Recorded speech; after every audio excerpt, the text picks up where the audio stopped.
Hello students. हम भाग 1 में क्लास 9th की क्षितिज की बुक का चैप्टर 9 कर रहे थे, जो थी कबीर की साखियाँ।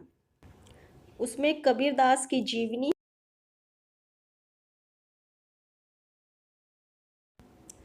साखियाँ साखियाँ किसे कहते हैं, उनका अर्थ वो समझा था। इसके बाद हमने उनकी 2 साखियाँ की थी। आओ उन्हें एक बार दोहरा लेते हैं। पहली साखी में कबीरदास जी ने कहा है कि मनुष्य को मन रूपी सरोवर में ही ईश्वर की भक्ति करनी चाहिए। यदि उसको मन ही में ईश्वर की प्राप्ति हो जाएगी तो वो अन्यत्र कहीं नहीं जाना चाहेगा। दूसरी साखी में कबीरदास जी ने प्रेम के महत्व को बताया है कि यदि व्यक्ति का व्यवहार अच्छा, स्वयं का व्यवहार अच्छा होगा तो उसे पूरा संसार प्रेममय नजर आएगा और सारा विष अमृत में बदल जाएगा।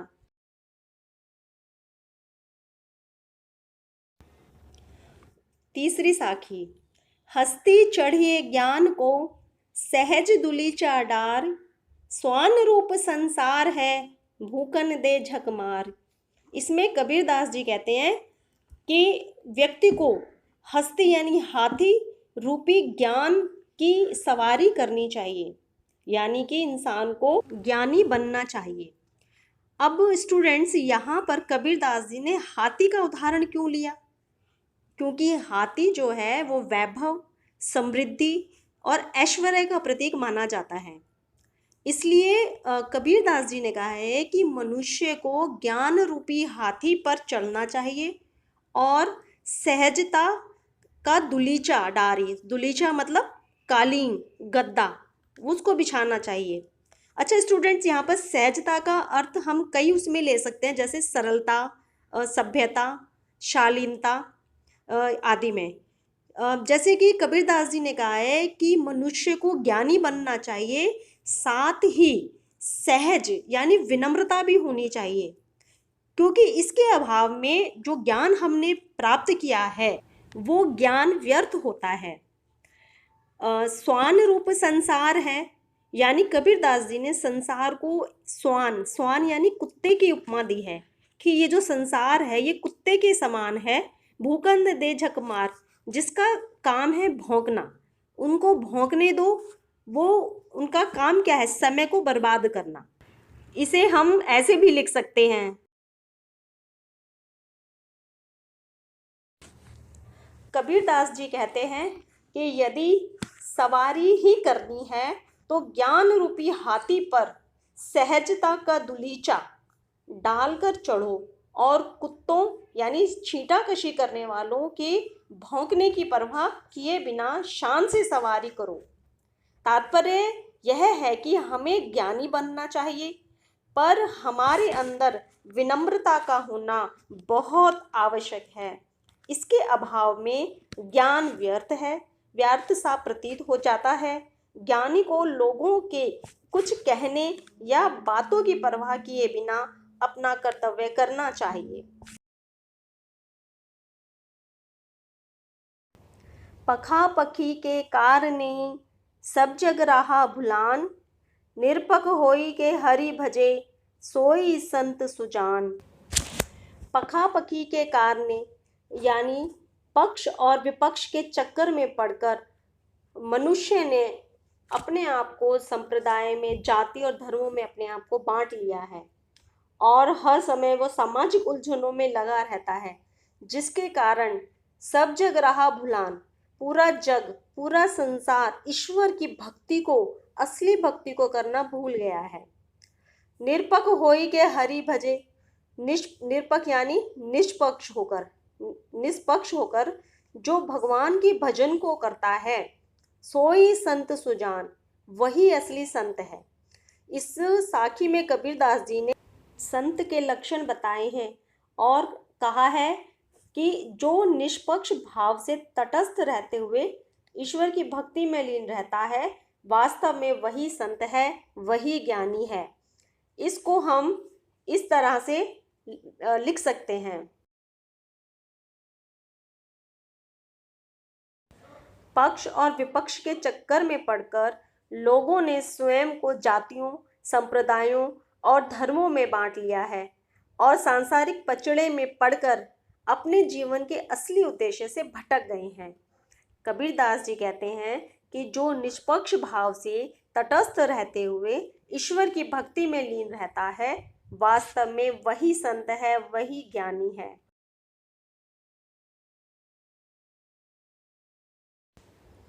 हिंदू मुआ राम कही, मुसलमान खुदाई, कहे कबीर सो जीवता, जो दूह के निकट ना जाइए।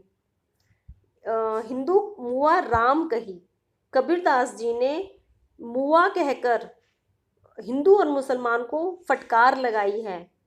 वो कहते हैं कि हिंदू मुआ राम राम कहकर मर गया और मुसलमान खुदा खुदा कहकर। दोनों आपस में धर्म को लेकर के लड़ते झगड़ते और मरते कटते रहते हैं। कहें कबीर सो जीवता, कबीरदास जी कहते हैं कि इस संसार में वही जीवित रहता है या जीने के लायक है जो इन दोनों के पास नहीं फटकता। अर्थात जो धर्म जाति जैसे भेदभावों को नहीं मानता, उसी का जीना सार्थक है। यानी कि वो हृदय के अंदर, घट के अंदर ही ईश्वर की प्राप्ति करे, वही सच्चा संत है। इस साखी को ऐसे भी लिख सकते हैं।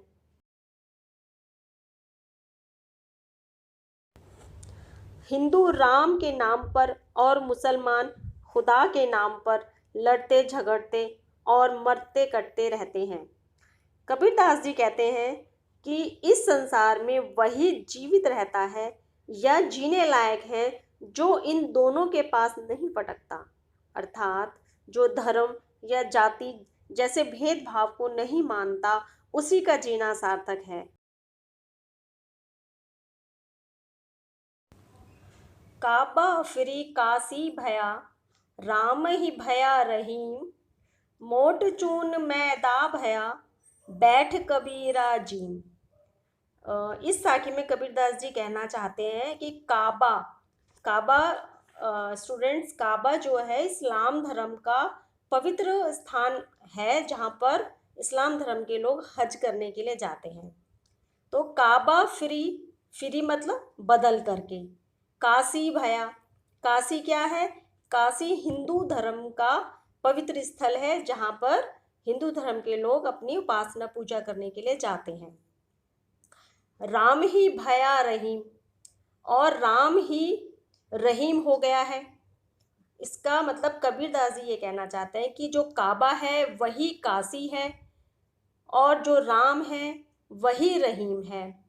उसी प्रकार से जिस प्रकार से मोट चून मैदा भया, यानी मोटा चून यदि उसको और पीस दिया जाए तो वो मैदा बन जाता है।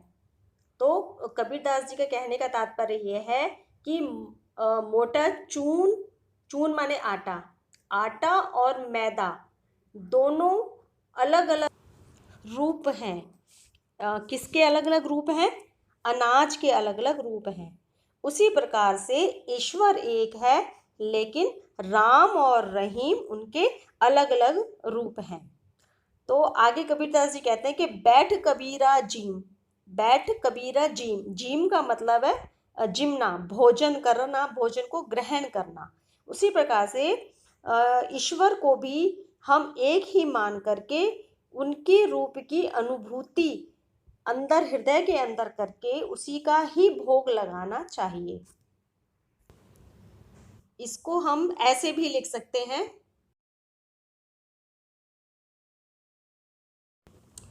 जब तक कबीरदास जी को ज्ञान नहीं था तब तक वे भी अज्ञानों की तरह धर्म और जाति आदि के भेद से ग्रसित थे। ज्ञान प्राप्ति के बाद उन्हें काबा मुसलमानों का तीर्थ स्थल और काशी हिंदुओं का तीर्थ स्थल में कोई अंतर नहीं जान पड़ता। ज्ञान प्राप्ति के बाद राम और रहीम दोनों एक ही लगते हैं। भेदभाव मिट जाने से कबीरदास को गरीबों के मोटे अनाज भी अब मैदा जैसे ही महीन लगने लगते हैं। अर्थात अब उनके मन में किसी भी प्रकार का भेद नहीं रह गया। ऊंचे कुल का जन्मिया, जे करनी ऊंच न होई, सुभरन कलश सुरा भरा, साधु निंदा सोई। इसमें कबीरदास जी कहते हैं कि ऊंचे कुल का जन्मिया यानी ऊंचे कुल में जन्म लेकर, जे माने यदि, करनी ऊंच ना हुई, काम यदि ऊंचे ना हो यानी अच्छे काम ना करे तो वह व्यक्ति निंदा का पात्र होता है। सुबरन कलश सुरा भरा, साधु निंदा सोई। उसी प्रकार से जिस प्रकार से सोने के कलश, कलश यानी घड़े में, सोने के घड़े में यदि सुरा, सुरा यानी शराब यदि भर दी जाए तो उसकी तारीफ, उस कलश, सोने के कलश की तारीफ नहीं होती है। साधु निंदा सोई, साधुजन अर्थात सज्जन व्यक्ति उसकी निंदा ही करेंगे। इसको हम इस तरीके से भी लिख सकते हैं, ऊंचे कुल में जन्म लेने से कोई ऊंचा नहीं कहलाता। ऊंचा अर्थात महान बनने के लिए तो ऊंचे कर्म भी करना पड़ता है, इसमें कुल की कोई भूमिका नहीं होती। जिस प्रकार से शराब यदि सोने के कलश में रख दी जाए तो भी वह साधुओं के लिए पेय नहीं बन सकती, साधुजन उसकी निंदा ही करेंगे। ठीक उसी प्रकार ऊंचे कुल में जन्मे लोग यदि नीच कर्म करने वाले लोग होंगे, नीच कर्म करने वाले होंगे तो वे भी शराब की तरह निंदा के पात्र ही होंगे। तो स्टूडेंट्स, हमारा ये पार्ट 2 यहीं ख़त्म होता है। मेरी इस वीडियो को लाइक करें, सब्सक्राइब करें और ज़्यादा से ज़्यादा शेयर करें, और हाँ, बेल आइकन को दबाना ना भूलें जिससे कि मेरी नई वीडियो की नोटिफिकेशन आपको तुरंत मिल जाए। Bye bye.